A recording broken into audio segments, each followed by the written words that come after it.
Kia ora and welcome back to Wellywood Wargaming. My name is Damon and I'm back with another battle report. This time kicking off the start of this campaign. We have a massive multiplayer going on here. Now this is a custom scenario that kind of a variation of something that I've done before on 2D terrain. However, we're now going to be doing it on 3D terrain.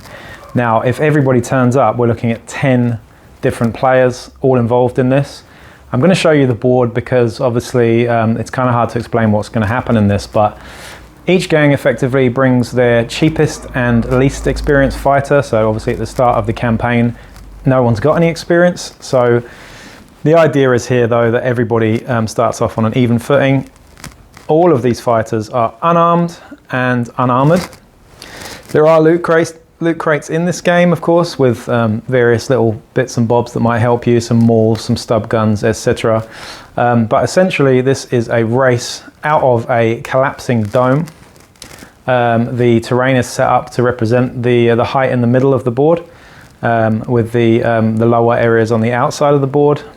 All fighters are going to have to make their way very quickly to the top of the tower in the middle. As the sump sea rises from the end of turn 2, should you fall into the sump sea, of course, we have issues, whether you can swim or not. But yeah, this is going to be insane.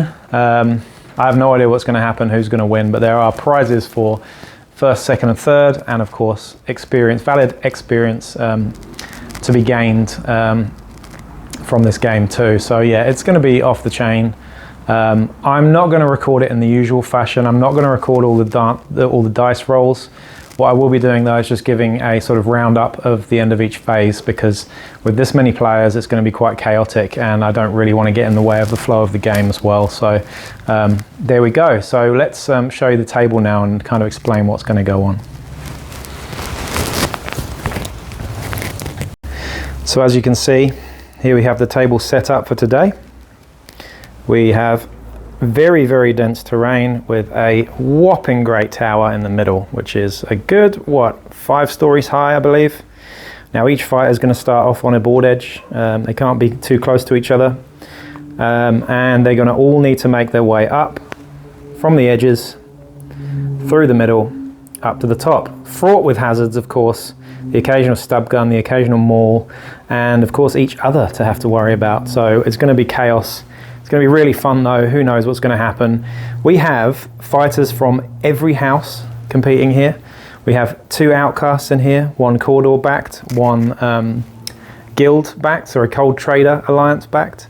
And we also have Ogryns, Genestealer cults, and all sorts of shenanigans going on in this one. So as you can see, nice looking board set up here, ready for everybody to arrive. So let's get into it. So Selby's here, going through some tactics cards. And we're just going to take a look at this scenario here. I'm actually going to put, can we put a link of this up on the description in the video, do you reckon? Yeah, we can. That would be good to do. But there you go, you get an idea of what's going on here. A quick gander. Now we're going to use massive playing cards for priority actually, because it makes it a lot easier than dice rolls when you've got quite a lot of people involved. And of course we've got the sump sea environment effects in play as well. From turn 2, was it?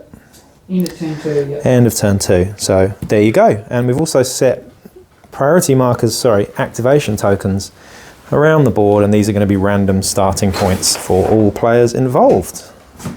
So there we go. So we've got an Ogryn, an Orlock, a Cold Trader, a Delac, an Outcast Nun, a Genestealer cultist, a Goliath, an Escher, and a Vansar. So deployment, we've got both scum in this corner, and that's just about it. And then everybody somehow managed to get over this side. We've got the Delac, the Ogryn, the Vansar over here, we've got an Escher. Who else we got? Goliath over here, some Chippies, and Orlock, and the Genestealer cultist over there. So in one corner as we go into priority. End of turn 1, all we have is movement. We've got the scum moving into the centre there. We've got my little scummer on the roof here and a lonely Genestealer cultist. Has he got enough movement to get off the ground at the end of turn 2? We shall see. We've got the Orlock in the middle there. Goliath heading up the stairs, looking very agile over there. We have a Escher. We've got the Vansar ready to climb up this pipe.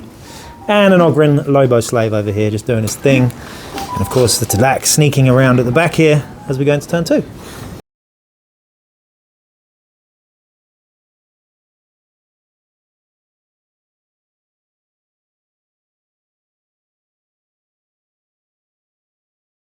So that's the end of the second phase.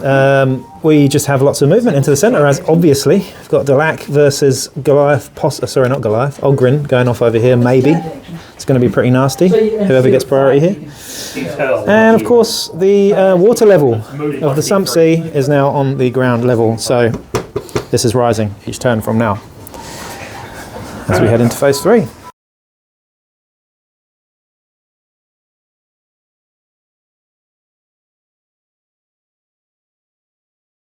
Stuff happened in turn 3. The Genestealer Cultist is now up in safe. We have an Orlok who just opened a frag trap, so this casket is going to go off in a minute. Goliath's right up the top there somehow. Escher over here. The Ogryn failed the charge, and the Dalak opened the casket, picked up a maul, and ran off because he doesn't really want to fight an Ogryn. And importantly, the water is now 1 level high as we head into turn 3. And of course the Ogryn Lobo Slave did get priority and made the Dalak into mush and consolidated up to the front of the ladder there.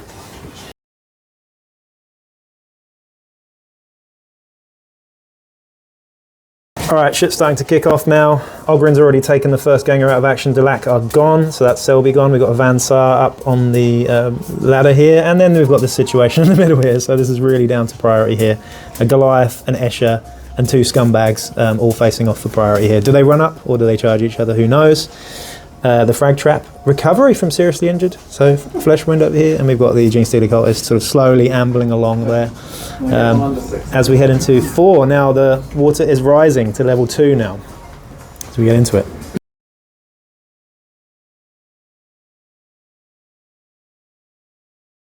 So a load of shit just kicked off there. We had me taking out the Escher on the stairs there with the charge, just to try and get past, really.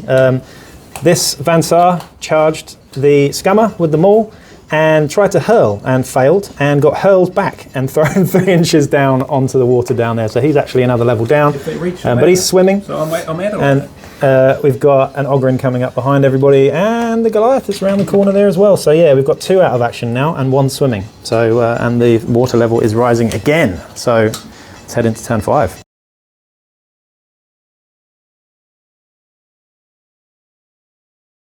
Something else that's going on here is we actually have 3 fighters currently swimming. The Orlok, the Genestealer Cultist over here, and the Van Saar are all technically underwater, so they've got to swim this turn to see if they can survive.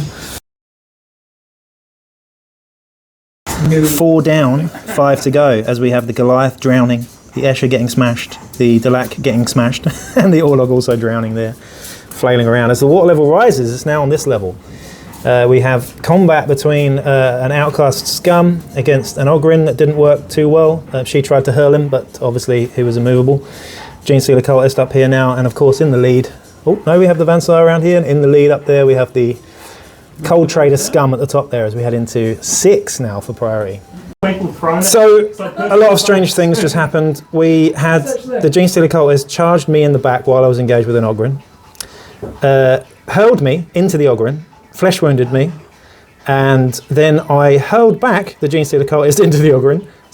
Hurled the Ogryn into the Genestealer Cultist, wounding the Ogryn, and I'm still engaged with the Genestealer Cultist. So work all that out, it's pretty strange. It's now the Nun's activation. And she's going to hurl again.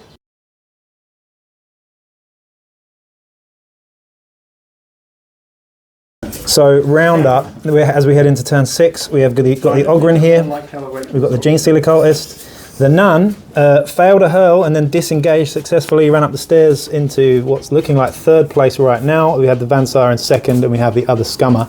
The Cold Trader in 1st place as we go into initiative and see what happens. Ogryn got priority, charged the Genestealer Cultist in the back. Now we have a 4-way. And we have a winner with the Cold Trader Scum in 1st place, making it to the top there. Round of applause for her. Let's see who comes in second and third here, as we still have the Ogryn at the bottom here. You can still do it. So let's see, priority now. So the way the priority worked there, we of course had the Van Saar coming in first with priority there and making it to the top. Was out of charge range for the Nun here. And of course, naturally finishes second. So the Nun will finish third because the Ogryn can't get up the stairs quick enough. And that is that, guys. So yeah, pretty awesome. There we go. Well, that was intense. I'm exhausted. It's been a long day. That was the biggest amount of players I've ever had in a Necromunda game. Might be a new world record, who knows, but 9 players. Obviously only 1 fighter each, but that was awesome. Really, really enjoyed that. I think fun was had all round. It was difficult for me to record a lot of stuff because there's so many people talking in the background, so hopefully when I come back and edit this, it looks okay.